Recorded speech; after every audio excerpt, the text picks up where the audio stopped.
Okay, so the official test ride. I haven't got the microphone in the camera properly, so I might have to voice this over. Anyway, here we go. Engine on the wheel, decompression lever, shoulder check. Here we go. I shall wait till this car goes past first. Okay, here we go then. And it fires! Yes!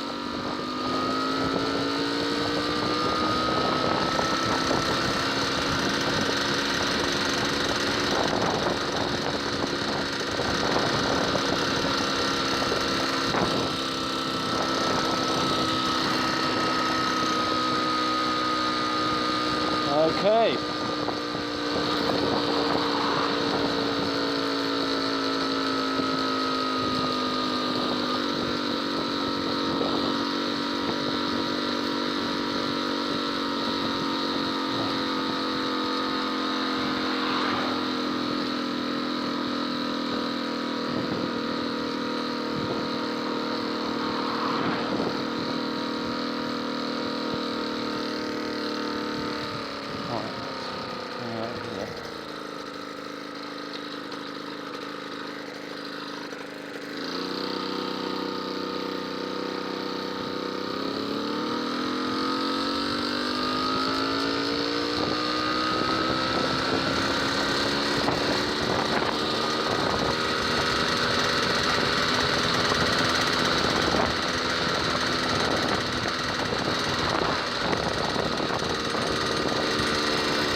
Okay, it's pulling better.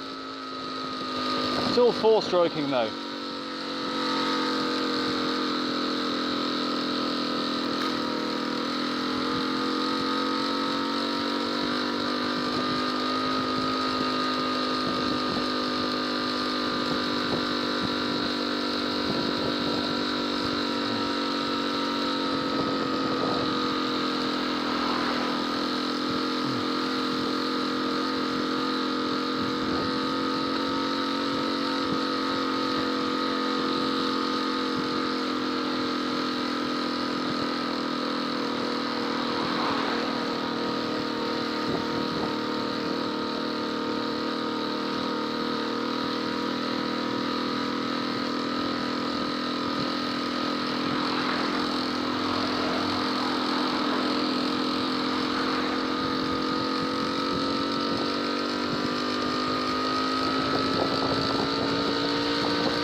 Hello. Right, well, I've just come back from my test ride and I've got some observations for you.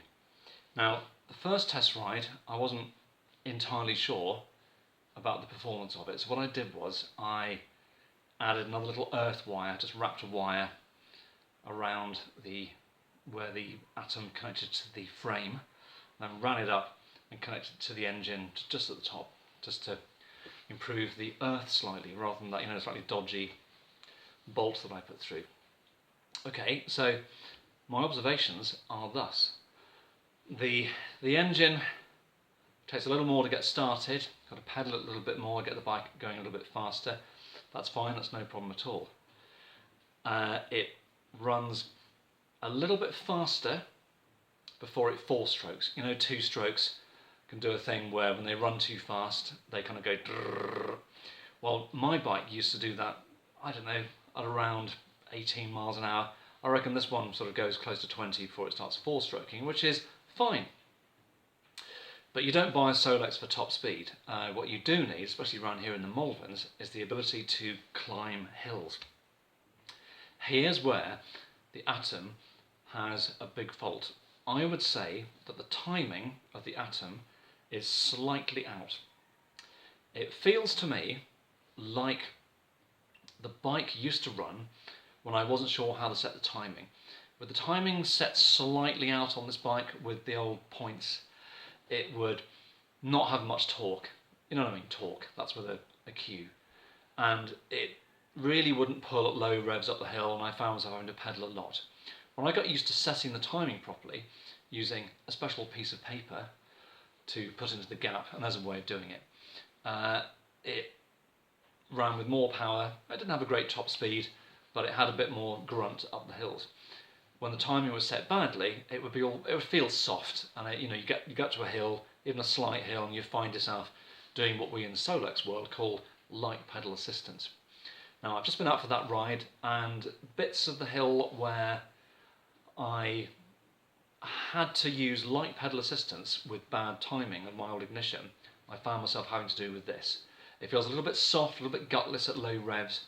It revs higher, but I found myself having to work a little bit harder.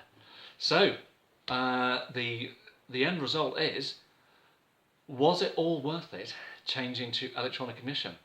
And from my own perspective, and this is just me, you can do what you like, I would say, taking into account the effort, the expense of buying in the first place, I would say, I know this is awful, no, it wasn't worth it. In fact, when I put my own flywheel back on, I might revert to mechanical ignition, because I think it's slightly better. Is it more reliable? I don't know, but I haven't had any problems with my old ignition at all, really, apart from needing to adjust it.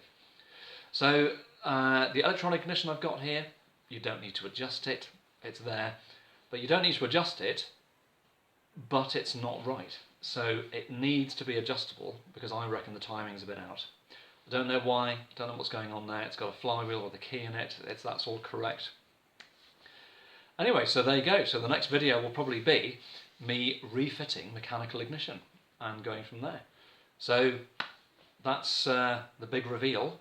Terrible disappointments all round. That's it. Thank you for watching. Bye bye.